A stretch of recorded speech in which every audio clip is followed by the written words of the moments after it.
Welcome back to a completely new website to watch videos. Today's video is brought to you in collaboration with Melanie. Many people aren't sure if they are being abused. Narcissistic abuse, cognitive dissonance, and the confusion that comes with abuse may be closely related to this. This is exactly what today's video is about.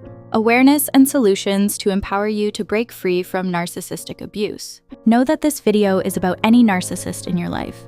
All the signs apply to any toxic relationship, whether it's a lover, spouse, family member, neighbor, or friend, anyone. So, without further ado, here are 8 signs that you are experiencing narcissistic abuse in a relationship that is unkind, uncaring, or unhealthy. Toxic relationships can sometimes be very confusing, making it hard to know who's who in the zoo. This happens because a toxic person will turn it around on you, blame you, and refuse to take responsibility. Remember, if someone hurts you and can't sincerely apologize, and you keep spending time with them, they will keep hurting you. They will never regret it and will of course continue the same behavior. The truth is, people either have kindness or they don't. You can't change who they are. These types of people simply don't have the resources to give you health, love, and a happy life. Instead, you're dealing with immature behavior.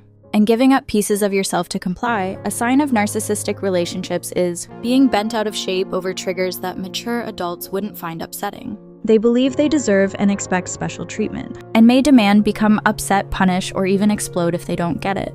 There are things you are usually free to talk about with anyone except that same topic. Might not be accepted or could be risky with this particular person and why you feel that way. Maybe if this person doesn't get their way, they will abandon or threaten to leave you, and again, you start doing things outside your comfort zone and values to prevent that from happening. You're angry, unsettled, and acting in ways you normally wouldn't. Here's an important question: how do you feel about this person? Regarding daily dealings with others, if you know you have integrity, can listen, show empathy, and are capable of healthy conversations, and get along with most people in your life, but this one person still brings out the worst in you, it's generally because your boundaries are being violated and normal human functioning breaks down.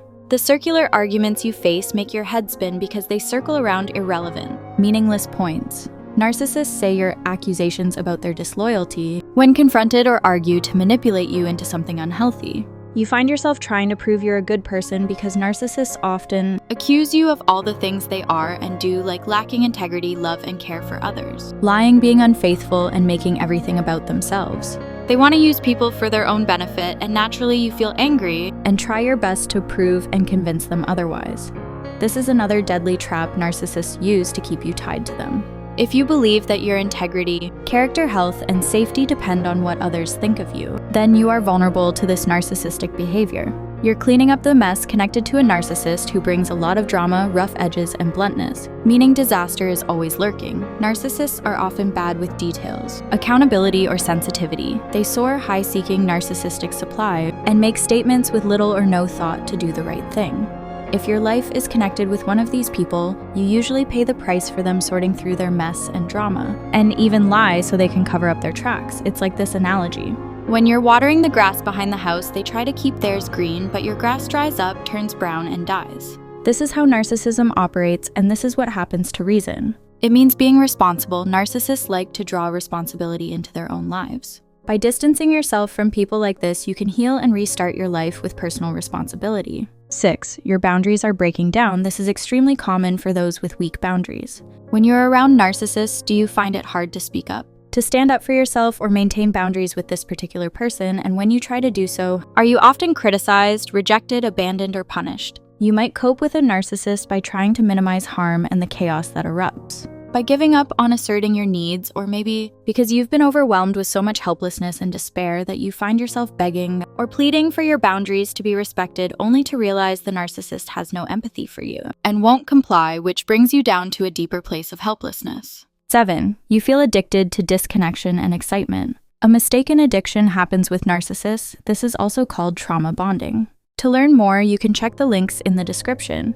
Do you feel exhilarated and can't stop trying to reach out or reconnect with a narcissist even though you know you keep getting hurt by doing so? We can be amazed by how addicted we become to someone who treats us so badly. It doesn't make logical sense, of course, but it's very intense. When it reaches its peak, we simply can't say no and don't stop ourselves from doing things we know just throw us back into the fire to get burned again. And 8, you're experiencing much more severe abuse symptoms.